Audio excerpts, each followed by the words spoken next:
সকালটা শুরু করলাম সিম্পল আর হেলদি মিক্স ভেজ খিচুড়ি রান্না দিয়ে। তারপর শান্ত মনে করলাম মহাদেবের সোমবারের ব্রত পালন। নমস্কার বন্ধুরা, আশা করি তোমরা সবাই খুব ভালো আছো। আমিও খুব ভালো আছি। সম্পাস লাইফস্টাইলের আরও একটা নতুন ভিডিওতে তোমাদের সবাইকে স্বাগত। আজ হলো সোমবার সকালটা রান্নাঘর থেকেই শুরু করলাম। আর আগের দিন রাতে যা যা রান্না হবে সবজি তো কেটেই রাখি, সবই কেটে ফ্রিজে রেখে দিয়েছিলাম।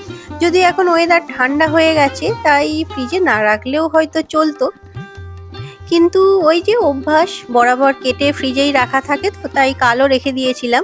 আর সকালবেলা জল গরম হতে তো অনেকটা সময় লাগছে, তোমাদের আগেই বলেছিলাম এত ঠান্ডা থাকে, তাই উঠে না আগে আজকে ভাতের হাঁড়ির জলটা বসিয়ে দিয়েছিলাম গরম করতে, তারপরে অন্য কাজগুলো সারছি।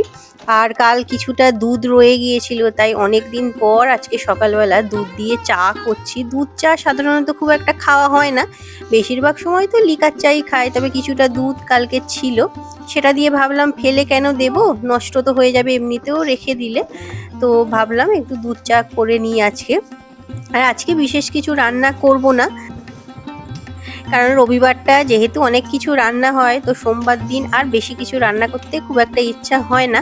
তবে করতে হবে দুরকম পদ অন্তত, কারণ এখানে করছি একটু ঝোল বিভিন্ন রকমের সবজি দিয়ে, ওই একটু মাছের ঝোল করব। তোমাদের আগেও দেখিয়েছিলাম ফুলকপি, গাজর, বিনস, এইসব আলু এসব দিয়েই একটা ঝোল বানাবো।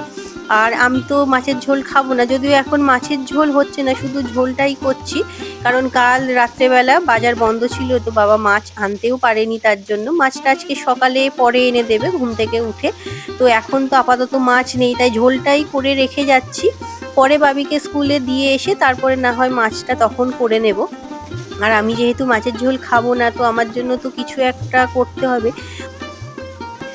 সাধারণত সোমবার দিনগুলো একটু সোয়াবিনের তরকারি আমি করি, তোমাদেরকে প্রায়ই দেখাই সেটা, তবে আজ আর সোয়াবিন খেতে খুব একটা ইচ্ছা হচ্ছে না, তাই ভাবছি অন্য কিছু বানিয়ে নেব, দেখি কি করা যায়। তবে আপাতত এই যে ঝোলটা দেখো সমস্ত রকম সবজি ভেজে তারপরে আদা জিরে বাটা দিয়ে এই যে বসিয়ে দিলাম। আর আদা জিরে বাটা দিয়ে এই বিভিন্ন রকম সবজি দিয়ে মাছের ঝোলটা খেতে কিন্তু খুব সুন্দর হয়, দারুণ টেস্ট হয়। তো আজকে তো আমি এটা খাবো না, তবে অন্য দিন হলে অবশ্যই খেয়ে দেখতাম, কারণ ফুলকপি দিয়ে ঝোল আমার কিন্তু খুব প্রিয় একটা খাবার। আর এদিকে ভাতটাও ফুটে গিয়েছিল, তো নামিয়ে রাখলাম, ভাবছি একটু সবজি দিয়ে খিচুড়ি বানাবো। তো মুগ ডালটা ওই জন্য শুকনো কড়াতেই আগে ভালো করে ভেজে নিচ্ছি। তোমরা অনেকেই কমেন্ট করে বলেছিলে যে দিদিভাই ডাল ডাইরেক্ট রান্না করো না, একটু ধুয়ে নিয়ে তারপর রান্না করবে, তাই এই যে ডালটা ভেজে নিলাম, ভেজে নিয়ে তারপরে চালের সঙ্গে একসঙ্গে ধুয়ে নিয়েছিলাম। আর সবজি বলতে এখানে ওই ফুলকপি, গাজর, বিনস, টমেটো এইসব দিয়েই খিচুড়িটা বানাবো। তবে আমি কিন্তু একজন খিচুড়ি লাভার, জানো তো, খিচুড়ি খেতে কিন্তু আমি ভীষণ ভালোবাসি, বিশেষ করে যদি গোবিন্দভোগ চালের হয় তাহলে তো খুবই ভালো লাগে। তবে সেটা খুব একটা বেশি করা হয়ে ওঠে না, যদিও বাড়ির সবাই খেতে ভালোবাসে, কিন্তু যেহেতু বেশিরভাগ দিন সকালেই রান্নাটা করতে হয় আর খিচুড়ি করতে গেলে বেশ খানিকটা সময় লাগে, তাই আর করা হয়ে ওঠে না। আর বর্ষাকালে বৃষ্টি কখন হবে তার তো কোনো নিশ্চয়তা থাকে না, তাই বর্ষাকালেও যে খুব একটা করা হয় তা নয়, তবে চেষ্টা করি সম্ভব হলে নিশ্চয়ই করা হয়। আর এই যে দেখো এখানে সমস্ত রকম সবজিগুলো আগে দিয়ে আর গোটা গরম মশলা, জিরে, তেজপাতা ফোড়ন দিয়েছিলাম, তারপরে সবজিগুলো দিয়ে ভালো করে ভেজে নিলাম, দিয়ে দিলাম একটা টমেটো, তারপরে এই যে দেখো ভালো করে ভেজে নিচ্ছি। তবে খিচুড়িতে আমি টমেটো খুব একটা দিই না, আজকে আছে তাই দিয়ে দিলাম। নিরামিষ রান্নাতে এমনিতেও টমেটো, ঘি, গরম মশলা এগুলো দিলে টেস্ট বেশ ভালোই হয়। পেঁয়াজ রসুনটা যেহেতু থাকে না, তো সেই খামতিটা এগুলো কিন্তু পুষিয়ে দেয়। আর এদিকে চাল ডাল সবই ধুয়ে রেখেছিলাম, গোবিন্দভোগ চাল বাড়িতে মোটামুটি অল্প ছিল, তো তাই দিয়েই বসিয়ে দিচ্ছি, বেশি করব না, অল্পই করব, আমি আর বাবান দুজনে মিলে খাবো, তাহলেই হয়ে যাবে। যদিও বাবানের আজকে পরীক্ষা আছে, ও খেয়ে হয়তো যাবে না, কিন্তু স্কুল থেকে এসে যায় তো তাড়াতাড়ি, এখন দুপুরবেলা মোটামুটি 1:30-2টোর মধ্যে ও বাড়ি চলে আসে। তো তারপরে এসে একটু খাবে, যাওয়ার সময় ভাত খেয়েই যাবে। আর সমস্ত কিছু ভেজে তারপরে আদা জিরে বাটা দিয়ে কষিয়ে নিয়ে তারপরে জলটা দিয়েছি, তবে সেটা আর ভিডিও করা হয়নি, কারণ ফোনটা জানি না কিভাবে বন্ধ হয়ে গিয়েছিল, বা আমি অন করতে ভুলে গিয়েছিলাম কিনা জানি না, ইদানিং প্রায়ই হচ্ছে এই সমস্যাটা।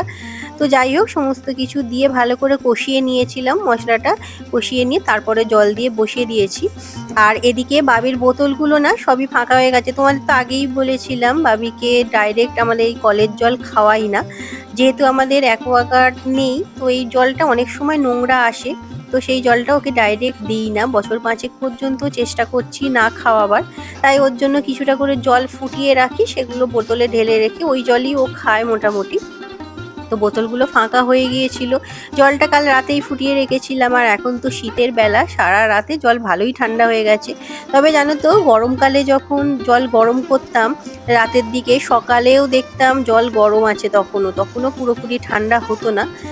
তো যাই হোক, এইদিকে খিচুড়ি দেখো আমার রেডি হয়েই গেছে, আর উপর থেকে একটু ঘি আর গরম মশলা ছড়িয়ে দিলেই ব্যাস, খুব সুন্দর খেতে হয়েছিল জানো তো। এর মধ্যে একটু আলুও দেওয়া যেতে পারে, তবে কাল ওই যে ফুলকপির পরোটা আর আলুর দম করেছিলাম, তো কিছুটা আলুর দম এখনো আছে ফ্রিজে, তাই আর খিচুড়ির মধ্যে আলু দিলাম না জানো তো, ওই আলুর দমটা দিয়েই খাওয়া হয়ে যাবে।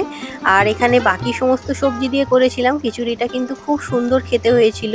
আর সবচেয়ে ভালো কথা হচ্ছে, খিচুড়িটা খেয়েছিলাম সেই দুপুরবেলা, কিন্তু তখনও কিন্তু খিচুড়িটা খুব একটা জমাট বাঁধেনি, যেটা সাধারণত হয় ঠান্ডা হয়ে যাওয়ার পর, তবে আজকে কিন্তু সেটা হয়নি।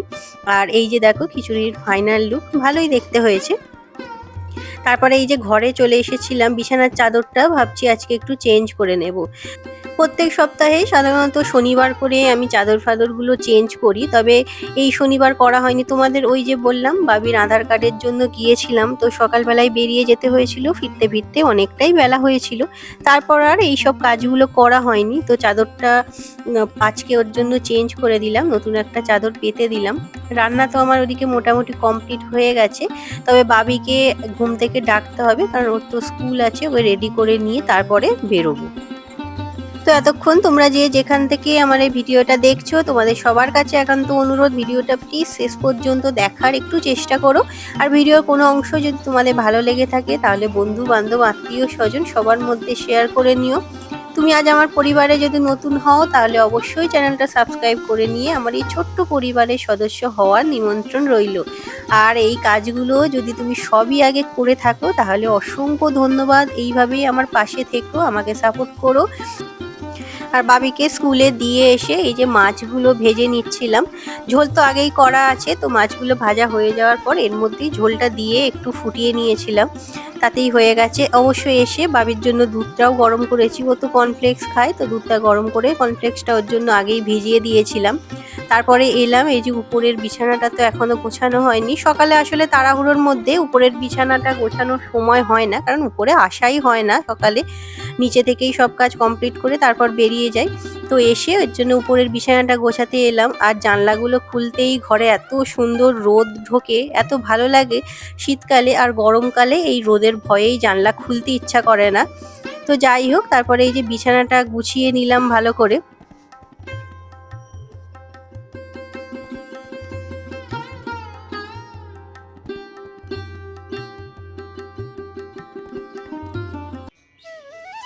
তারপরে এখন হচ্ছে দুপুরবেলা, চলে এসেছি ঠাকুর ঘরে, আজ তো সোমবার, আর তোমরা জানোই সোমবার আর বৃহস্পতিবার আমার ঠাকুর ঘরে একটু বেশি সময় লাগে পুজো করতে। তবে জানো তো, সারাদিন যতই পরিশ্রম হোক না কেন, তারপরে ঠাকুর ঘরে যখন আসি, কিছুটা সময় যখন নির্বিঘ্নে কাটাতে পারি, বেশ মনটা শান্ত হয়ে যায়। অদ্ভুত একটা পজিটিভিটি কাজ করে এখানে আসলে, সমস্ত কিছু মনের অভিমান বলো, রাগ বলো, সমস্ত দুশ্চিন্তা এখানে আসলে কিন্তু অনেকটাই দূর হয়ে যায়। তবে বেশিরভাগ দিনই শান্ত মনে পুজো করতে পারি না, কারণ বাবি সঙ্গে আসে, ওর দিকেও একটু খেয়াল দিতে হয়, না হলে এটা ওটা হাত দেওয়া, ঘাঁটা বা ছাদে ঘোরাফেরা করে। আজকে কিন্তু ও নিচেই আছে, আজকে আসেনি, তো আজকে ওর জন্য নিশ্চিন্ত মনেই পুজোটা করতে পেরেছিলাম। আসলে বাচ্চা মানুষ, তার উপরে প্রচণ্ড দুরন্ত বাচ্চা, তো কিছু করার নেই, ওকে এইভাবেই সামলাতে হয়। তো চলো পুজোটা আগে সেরে নিই।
তো ঠাকুর ঘরে পুজো আমার আজকের কমপ্লিট হয়ে গেছে, তবে বাইরে তুলসী মঞ্চে এখনো ধূপটা দেখানো হয়নি।